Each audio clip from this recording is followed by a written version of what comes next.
Live from KSAT 12. Good Morning San Antonio starts right now. I'm still getting used to this whole sitting back down thing. We haven't done this in years and years and years and years. I mean, it was like the old school way. You're welcome. But thank you, since you hurt your leg a while ago. I have a broken foot. It's fine. I'm healing. So. But good morning, everybody. It is Tuesday. It is September 12th. We are here seated at the desk. Good to see you, Sarah Costa. Good to see you. Mark's been on vacation for 7 days. You went on a cruise. Yeah, He's very got nice. a tan. He's got a little bit of stubble.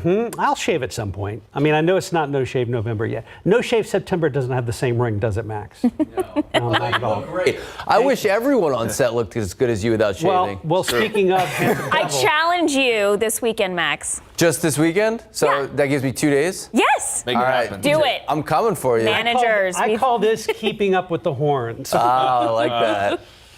This is taking months, man. So you're well on your way. It's looking good. Hashtag Prince Harry. Anyway, hi Justin. Hi, How you Justin. How was the weather down there? It was warm. Fantastic. Yeah. We did have, and you'll appreciate this, I missed one big weather event on this cruise down to Roatan, Costa Maya, and Cozumel. Okay. One morning, we had some showers and storms, and there was a water spout just off the ship.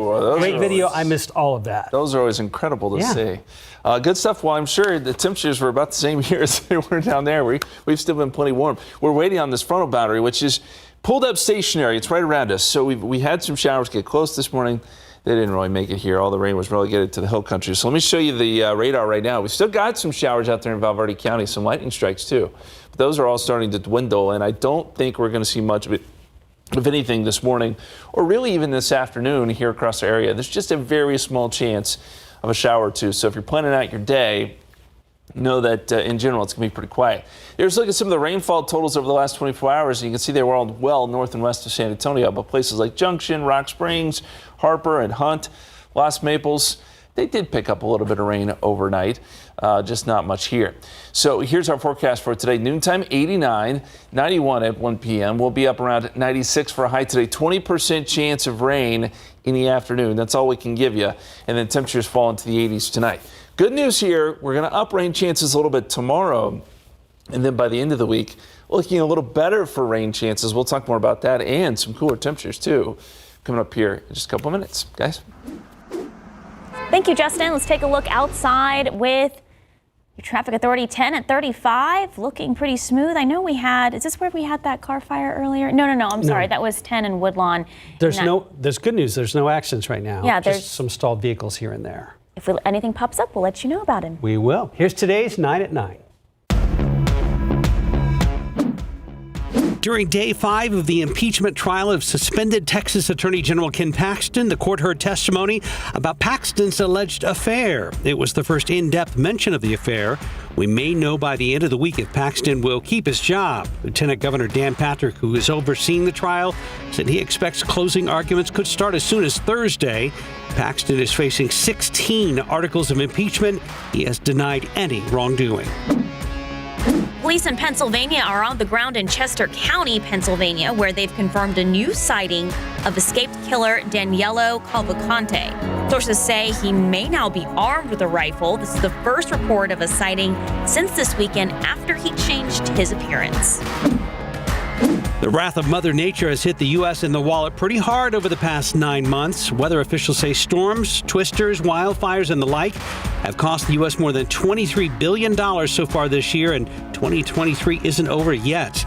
The price tag on all these weather problems has hit FEMA's Disaster Relief Fund, and the agency's administrator said if it is not replenished soon, it could soon go broke. The Biden administration is taking steps to advance a deal to free 5 Americans who've been deemed wrongfully detained in Iran by the U.S. State Department.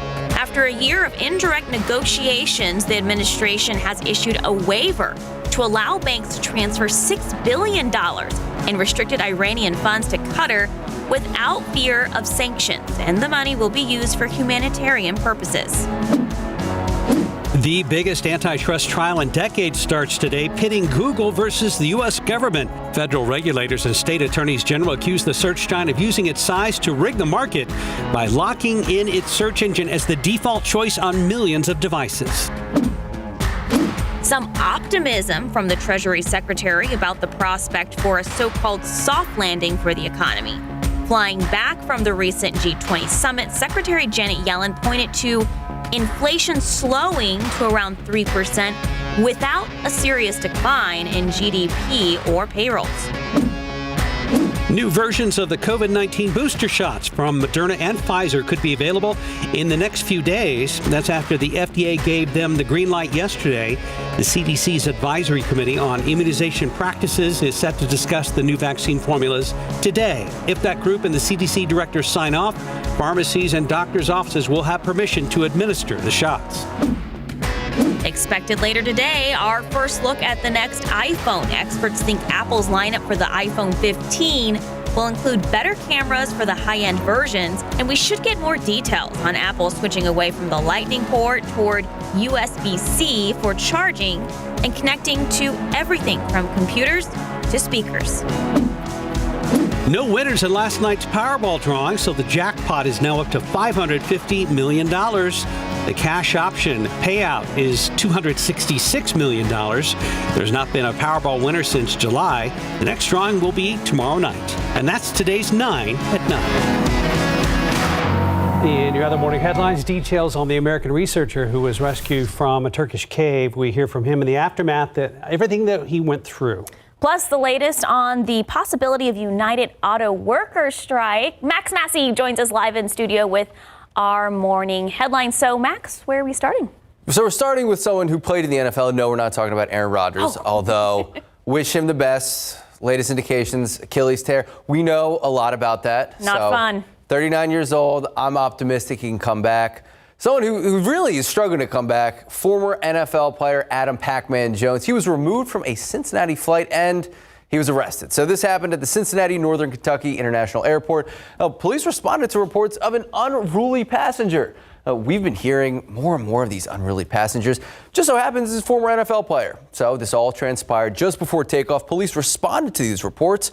Jones was arrested and he's been charged with alcohol intoxication, disorderly conduct, and even making terroristic threats. He denies being intoxicated. He says that this all started over a charger that was simply not working on the plane.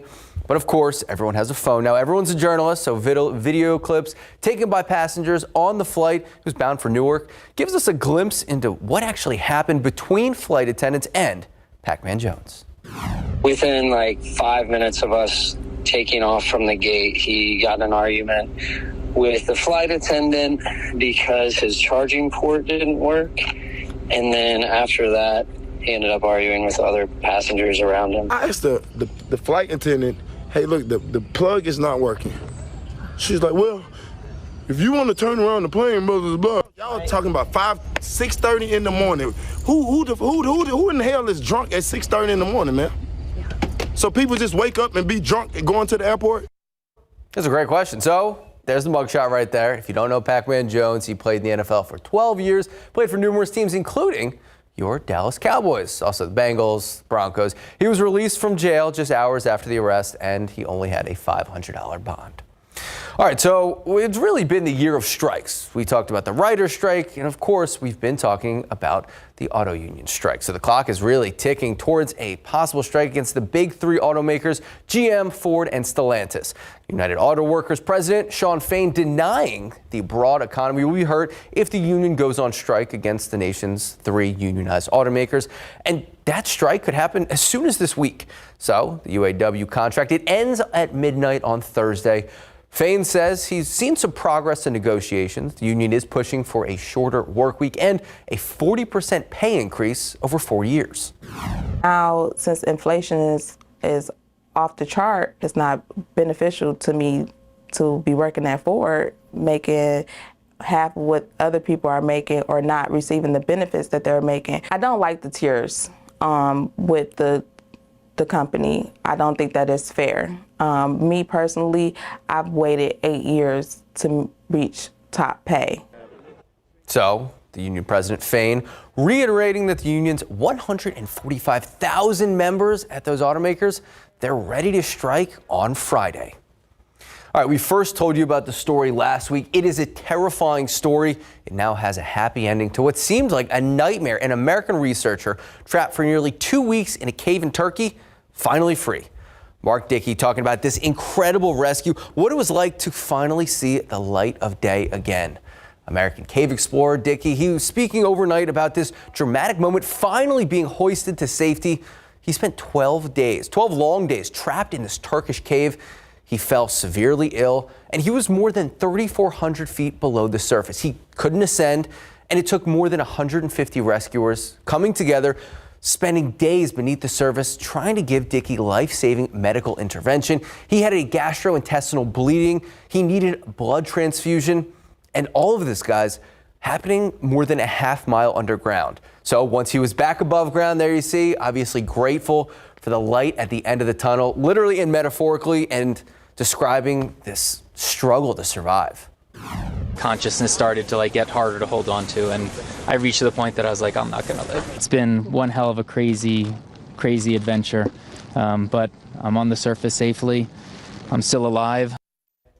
So he was flown by helicopter to a hospital where he's recovering. His parents, in a statement, thanking rescuers for the tremendous effort to save their son. And guys, I'm just waiting really for the documentary or the movie revolving around this guy's life. It's coming, you know that it is. Oof, but no, seriously, 150 people, more than a half-mile underground. They saved him. They did medical procedures underground. Is incredible to think about. Incredible. Thank you, Max. Thanks, Max. Thanks, guys. 9:09, 80 degrees, still ahead on GMSA at 9. A home destroyed by a fire demolished weeks later. Now the owner's family says they were caught off guard by the work. And get this, the nearly $25,000 bill. KSAT investigates why the city says it stepped in and what happens if the bill isn't paid. But first, at the UTSA Main Library, they celebrate Tiny Book Tuesday. Check it out. Books like these, we will bring you the stories behind them coming up next. 9:13, welcome back. Over the years, the library at UTSA has had very interesting books of all sizes. And this morning, we're taking a look at some of the tiny books found in their rare books collection. Tiffany Huertas joins us from the Special Collections Library at UTSA's main campus with some very unique books. Good morning, Tiff. Good morning. Take a look at this. I'm kind of nervous holding it. There's really tiny books here at the collection. Steph, the librarian here, will talk to us and open this very carefully. Good morning, Steph. Tell us about these different books, and it's an experience when you come here. Oh, absolutely. So these are part of our artist books collection. So these are some of the smallest examples that we have. This particular book was created by Erica Spitzer Rasmussen, inspired by a phrase her father used to tell her, that if she ate her tomatoes, she would grow up big, strong, and hairy-chested.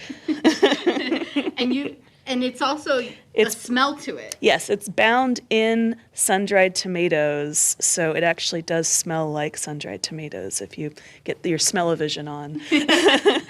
Let's talk about these other books right here. Sure. So we have another book by Erica Spitzer Rasmussen, also inspired by the same story her dad would tell her. And then we have two books by Mary Ann J. Riker, both inspired by the modernization of the kitchen. So we've got Something from the Oven too, and we've also got several books in Something from the Fridge. So all these books are from different parts of the world. These artists are coming here and collaborating with the university. Tell us about that. Yes, so Erica Spitzer Rasmussen is originally from Slovakia, and Marianne Riker, I believe, grew up in Vermont. Tatiana Potts was originally from Slovakia. Erica Rasmussen is from Minnesota. Excuse me. So we also have this book by Tatiana Potts from Slovakia, which is inspired by all the empty chairs she would see on her mental health walks in 2021. So yes, and it's instantly recognizable to any Texan. Four-pack. A lot of people love Topo Chico. So we already saw these very, very tiny books. And if we head over here, we're just going to leave you with one view of a very, very tiny book. No, just kidding. A very, very large book. And if you can just briefly tell us more about this one. So this is a facsimile of John James Audubon's Birds of America. It's pretty close to the original size of his prints that he did. He did these to try to have the animals featured as close to their life size as possible. These are beautiful. We're going to show you more of this book and others in the rare collection coming up on the noon show. We'll send it back to you. Thank you, Thanks, Tiff. Tiffany. It's as we go outside with like it's tough to say the words tiny book without saying tiny. Tiny. Book. Tiny. Tiny. That's cute. That's cool. Beautiful sunrise this morning. Did you make the roof run? I did, actually. Okay. Yeah, I got a few steps in. Not as many as I need to get in, but Right. a few steps this morning to get the sunrise. It was gorgeous. We had some high clouds coming in, and we've got more clouds today, so I think that helps with temperatures. It won't be as hot. Now let's talk about temperatures. 100-degree weather. I think we're all kind of done with it, but we don't know if Mother Nature is done with it yet. Last year, the last 100-degree day was August 13th. The average is August 26th, so we've passed that. The latest we've ever seen a 100-degree day, you got to go back to September 28th. So this year is September 10th, which was Sunday. Is that our last 100-degree day? That's the big question. I think it probably is, but we've got to watch Thursday and Friday because temperatures get close. Here's a look at the forecast. And by Thursday, we're forecasting 98, Friday 97. The records, by the way, are 99 and 98. So we'll be right there. Hopefully we don't. Hopefully we stay below that threshold. And then as we head into the weekend, temperatures actually do cool down quite a bit. 92 is what we're forecasting right now on Saturday, and that has to do with a front. And there is the front right there. And it looks promising, right? Looks like that front should move right through, cool us down today, but that's not what's going to happen. This front stalls out and probably stalls out just to the north of San Antonio, which is why it stays fairly warm. But along the front, there is some rain stretching from Cleveland, Memphis, down to parts of our area. We showed you some of those showers earlier that were out west, and most of that's been pretty light. Behind the front, there are some cooler temperatures. You go up to Amarillo, it's 59 this morning, 63 in Lubbock, 67 Wichita Falls, 74 Dallas. Out ahead of the front, you got 70s and 80s. It's still fairly warm. And here's the forecast for today. The front does make a difference locally in the sense that places like Kerrville will be in the low 90s and places like Pleasanton will be in the upper 90s. Not a terribly strong front, but it does make a difference. 96 here in town, so we'll kind of split the difference with that front around. Weather where you live right now, 80 degrees here in town. 81 is the heat index. 82, New Braunfels feels like 84. Bernie is at 73, not much of a heat index there. We don't expect a huge heat index today. There's a look at the radar once again. We still have some of those dying showers out there. So if you're watching us from Valverde County, still a little bit of rain coming down. Same story in Rock Springs, Lakey down in Concan, but not much here around San Antonio other than maybe a few light sprinkles. Here's a look at the forecast. So that frontal boundary, as we said, pulls up stationary by this afternoon. Models aren't showing a whole lot. I don't anticipate a whole lot. We'll keep it a 20% chance of rain because with the front around, you can't completely rule out the threat for a shower or two. But as we get into tomorrow, we start to get a little disturbance working in from the west, and I think that's going to be enough to kick off some showers and storms tomorrow afternoon. So by, say, 5, 6, 7, 8 o'clock, we're going to see a little bit of activity start to develop, and with that front around, again, that gives us just a little bit of extra lift. I've upped rain chances tomorrow to 30%. So lucky few will get some downpours, I think, tomorrow afternoon and tomorrow evening. Now let's look at the 7-day forecast. So we got the 30% chance tomorrow, the 20% chance Thursday. I think most of Friday is pretty quiet, but as we get into the afternoon and evening, this front does finally make a push to come through, and that brings a chance for rain Friday night, even into Saturday morning, which we're going to have to work out kind of the details here in that window of rain. But for Friday Night Football, of course, and then Saturday morning plans, soccer games and such, we'll need to keep a close eye on that. It will cool us down a little bit for the weekend, too, which is good. And then the next week, are we going to see 80s at all? I can't guarantee that. Not yet, but we're trending in that direction. I'll say that. Thank you. You got it. Right now, 9:20, 80 degrees. Coming up, he knew it was a scam, so he tried to do the right thing and call customer service for help.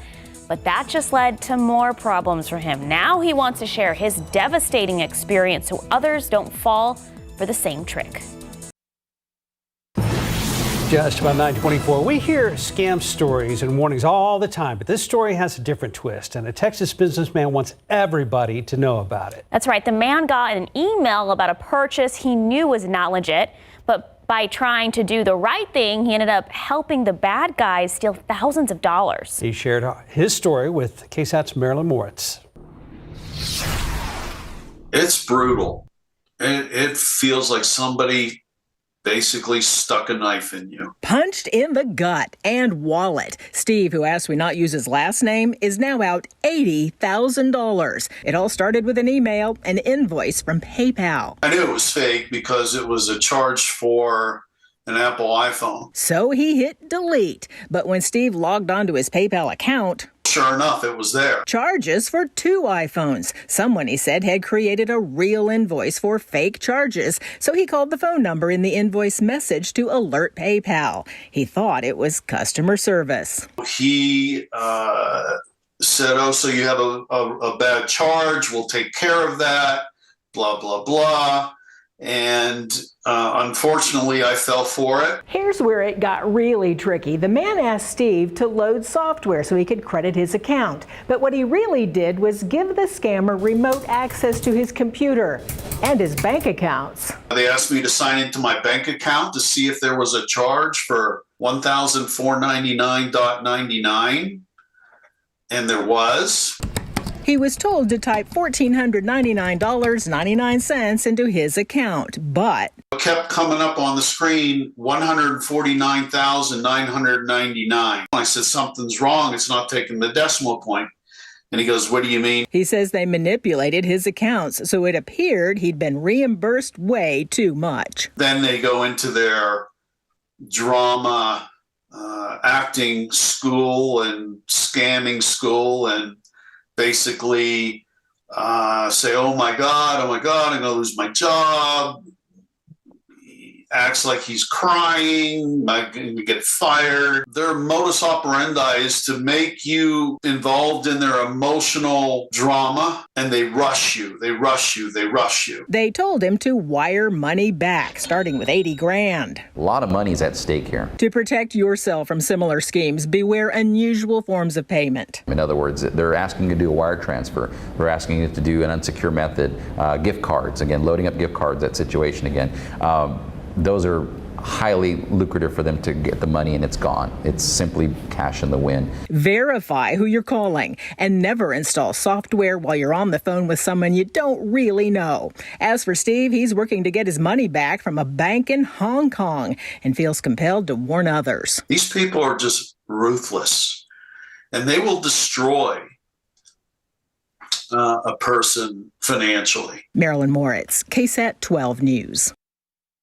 $80 would be a lot of money. $8,000, but $80,000. A major gut punch there. 9:27, 80 degrees. There's more ahead on GMSA at 9. Including our pumpkin spice taste test. Some of the KSAT team tries some fall snacks that are on the store shelves now, and they share whether it's their new fave or not.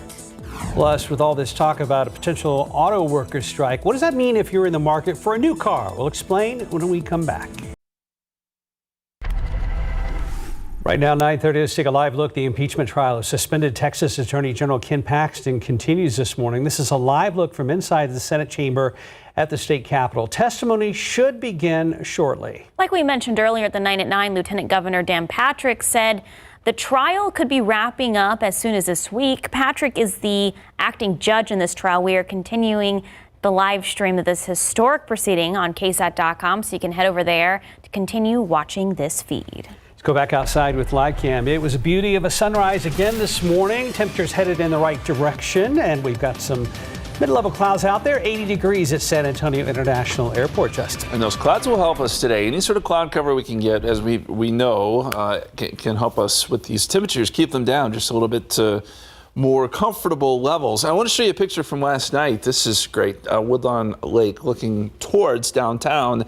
You see the crescent moon That is so very nice. We appreciate the picture. A lot of good photographers sending in great photos to our KSAT Connect platform. You can always send in your photos as well via the KSAT app or the KSAT weather app. Here's a look at our rain chances this week. Small chance today, a little better chance coming up tomorrow, small chance Thursday, and I think our best opportunity may come Friday night into Saturday morning as the front finally makes a push into our area and ups our rain chances. So that'll be something to look forward to. I know we got a lot going on Friday evening into the weekend, so we'll certainly refine that forecast as we get a little bit closer. Meantime, radar showing some shower activity still out to our west. Most of this is really light, but still seeing a few light showers. Rock Springs over to Lake and down towards Concan this morning. Here's a look at the high temperatures today, and what a difference. This front is making a difference. 96 is the forecast high in San Antonio. Compare that to 71 in Lubbock and 73 in Amarillo this afternoon. Guys. Thank you, Justin. Let's take a look outside with our traffic authority. Oop, maybe just a stalled vehicle there. Yeah, hero truck out there, kind of keeping guard there on that right shoulder.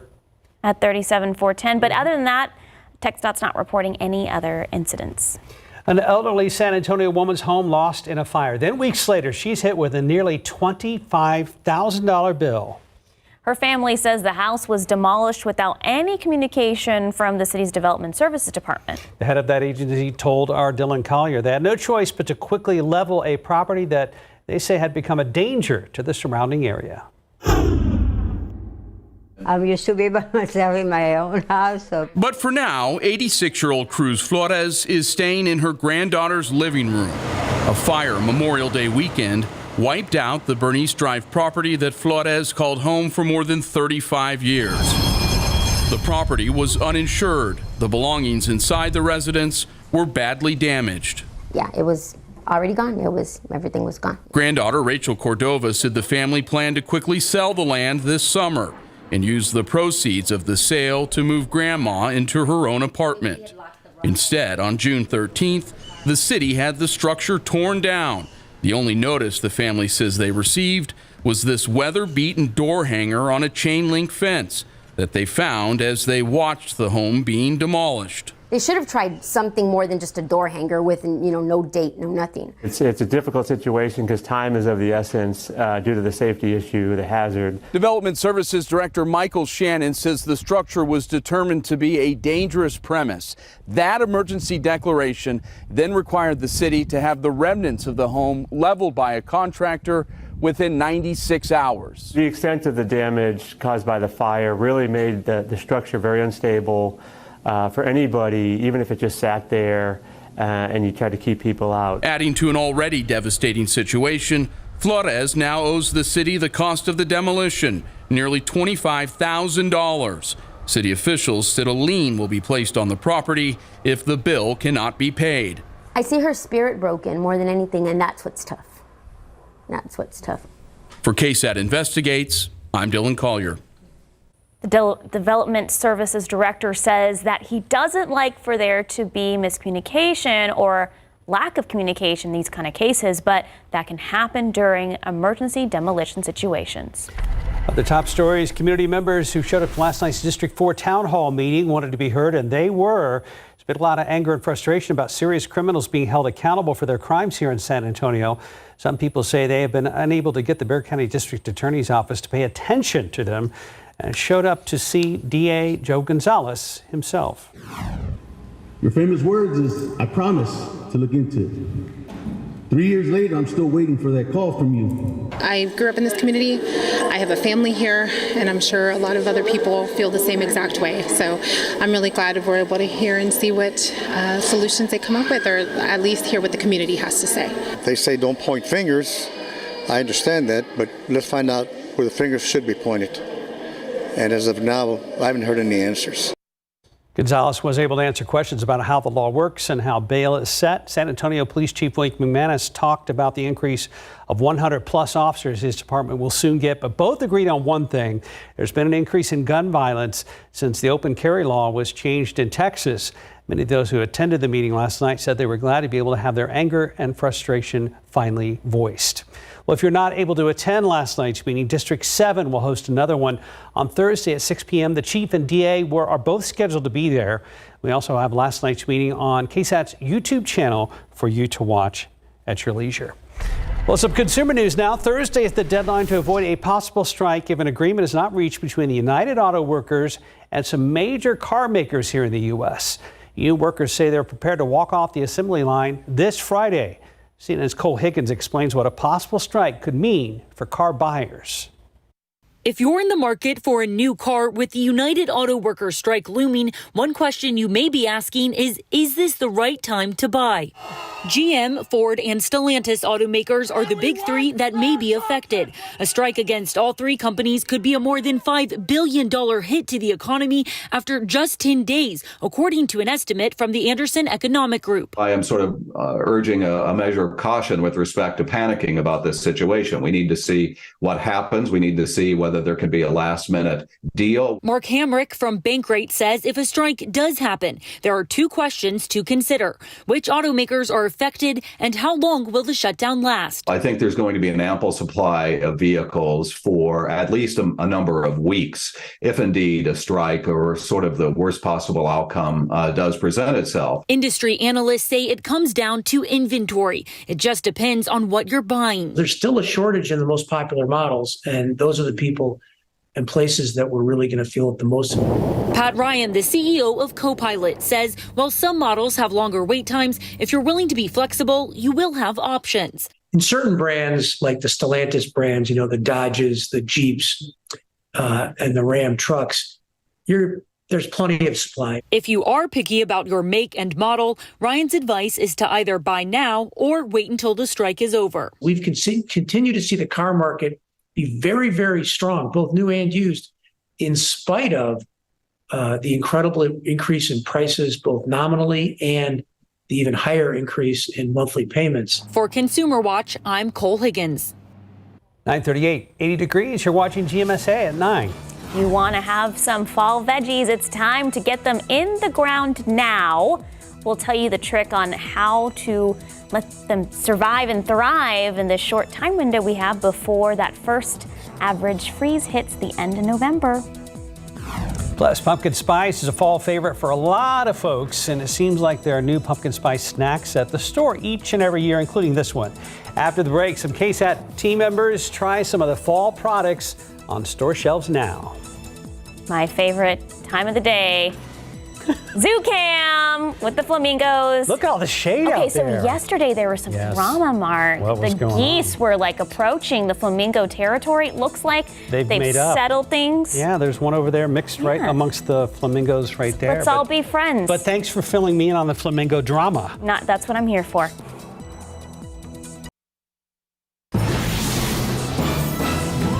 I'm Lee Waldman, and I love pumpkin spice. Hi, I'm Daniela. I like pumpkin spice lattes. Hi, my name's Priscilla. I like pumpkin spice cold brew. Hey guys, I'm Nick Mantis. I like pumpkin pie. My name is Patty Santos. I like pumpkin bread. Hi, I'm RJ Marquez. Pumpkin, pumpkin, pumpkin. Hi, I'm Avery Everett, and I don't consume pumpkin spice products that much.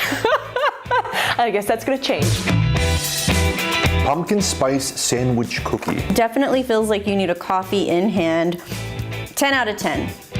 Oh my gosh. This is perfect. This is like a core memory unlocked for me. I used to eat Pop-Tarts all the time. This is not bad. It just tastes like cinnamon sugar. Is it supposed to have pumpkin flavor? It doesn't even taste like pumpkin anything. It's honey nut with a different label. Don't let them fool you. Yeah, I don't think I like it. It tastes like Honey Nut Cheerios. Pumpkin spice hot cocoa. Okay. Oh, that's really good. There's like a hint. That's actually really good. I'm a coffee guy, and this is not really the same thing, but I'll give this a solid 6.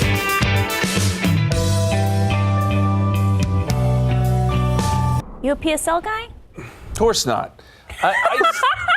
I just don't understand. Why, of course not? Why would you ever? Where did that come from?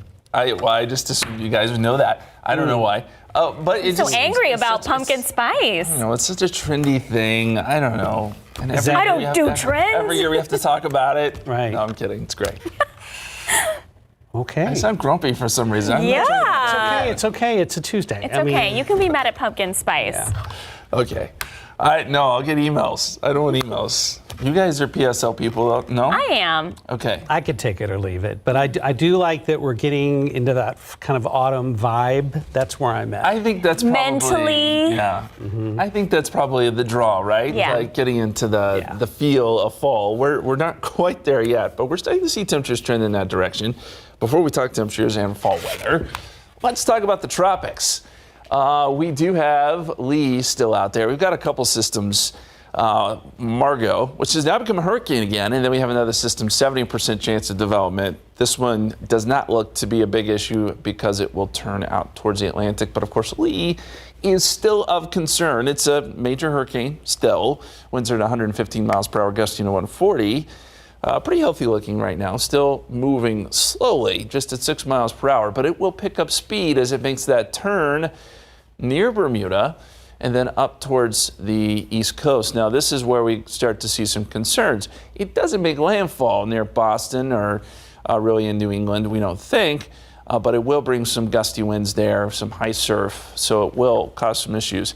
And then eventually it moves north. Now, parts of northeast Maine and Canada will need to watch out for this. It will weaken significantly by the time it gets there, but it will bring a lot of rain and still some gusty winds with it as it moves north. Winds could still be upwards of 50 miles per hour by the time we get into Sunday. All right, locally, what do we have going on? Still some showers out west, Lake Econ, Can, Rock Springs. Still seeing a little bit of light shower activity this morning. It's not adding up to much, but great to see it on the radar. And then as you look north of town, you see these little waves right here? It's what we call undular bore. It means there's some just activity in the atmosphere. Sometimes we can see this out ahead of a cold front. We're seeing a little bit of that. It's not going to really kick off showers, but interesting note there on the radar. And again, there is a front around. It's probably going to stick just to our north today, but with these clouds in place, temperatures aren't warming up just a whole lot, at least not yet. 80 degrees at the airport, 81 the heat index. Again, 81 feels like 83. And I want to show you the satellite picture because we have quite a bit of cloud cover. Leftover clouds from last night's storm complex off to the north and west feeding through. And I think it's going to make for a mostly cloudy, at least start to the day. And the more clouds we have, the better off we'll be with temperatures. This may bring temperatures down just a few degrees later this afternoon. 73 right now in Kerrville, 72 Fredericksburg, Rock Springs, some rain-cooled air there, 68. That sounds pretty nice. Where we are seeing more sun, it's already up to 88 in Gonzales, 84 Kennedy, and 83 in Victoria. And around Bexar County, mostly right around 80 degrees, and seeing a few holes in the clouds there up across the northern part of the county. So our forecast today, noontime 89. We'll take it up to 96 this afternoon. Again, if the clouds hang around, maybe a little cooler than that. We will add in a very small chance of rain later today for an isolated shower or two. Then as we look at the big picture here, we showed you some of those showers that are dying out west. And look at the forecast. I think that, again, by this afternoon, it's pretty quiet. Tomorrow, though, we get a little piece of energy coming in from the west. We've still got this frontal boundary around. And I think that could help kick off some more showers and storms. A little better opportunity coming up tomorrow. This is 8 p.m. tomorrow. So we've upped the rain chances on your Wednesday to 30%.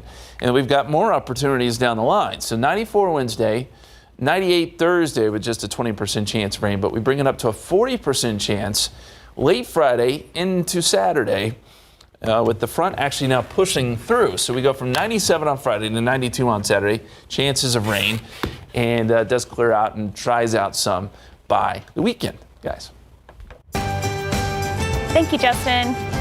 Okay, speaking of fall, it's time to get your fall vegetables in the ground now before San Antonio gets its first freeze. I can't believe we're talking about freezes now. Okay, so in today's Gardening with KSAT segment, a Texas AgriLife master gardener showed me how to plant your fall tomatoes and broccoli. Even though we are just barely getting done with these triple-digit temps, it's almost mid-September and we need to get our fall vegetables in the ground ASAP. So I've brought in David Rodriguez, a horticulturist and master gardener with Texas AgriLife Bexar County, to plant fall tomatoes and broccoli in the KSAT garden. So our bed has plenty of compost, and to get these babies growing, David is adding some time-release organic fertilizer. Now we have enough nutrition to run this race to the end. It's hard to believe now, but our first average freeze in San Antonio comes around November 30th. It's why David says not to plant these from seed or seedlings. You want to put in bigger transplants.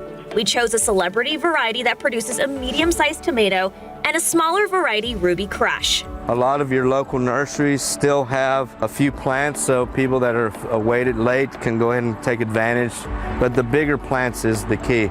Dig your hole as deep as your root ball. So we want to lightly examine the roots, see how they're a little bit tight. So just lightly loosen them up. And once in, take off about 2 inches of leaves at the bottom.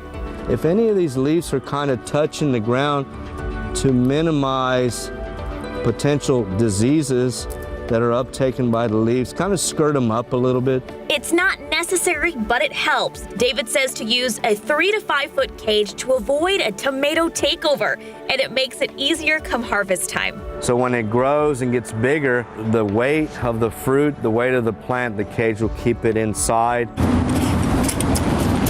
Next, we planted broccoli. Again, a larger transplant, preparing the hole and roots the same.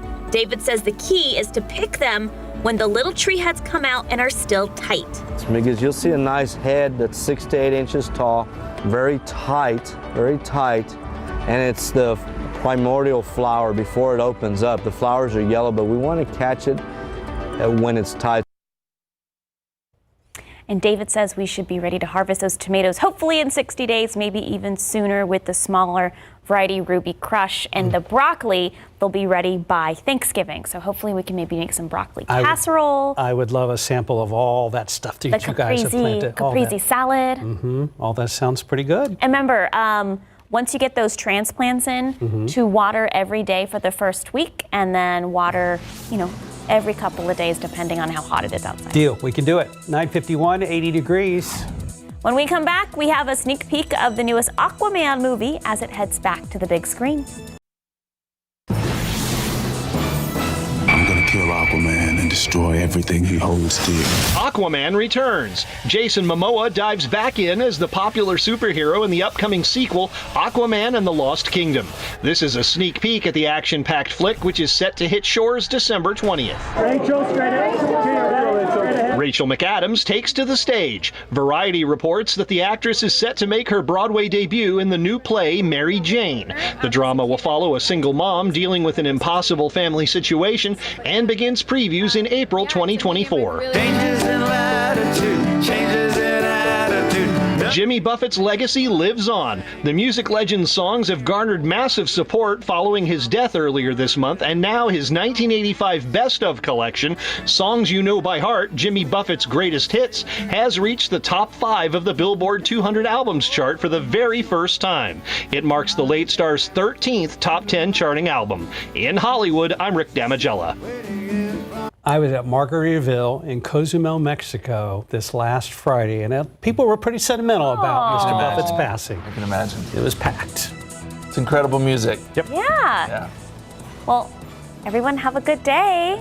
We'll see you back here at noon.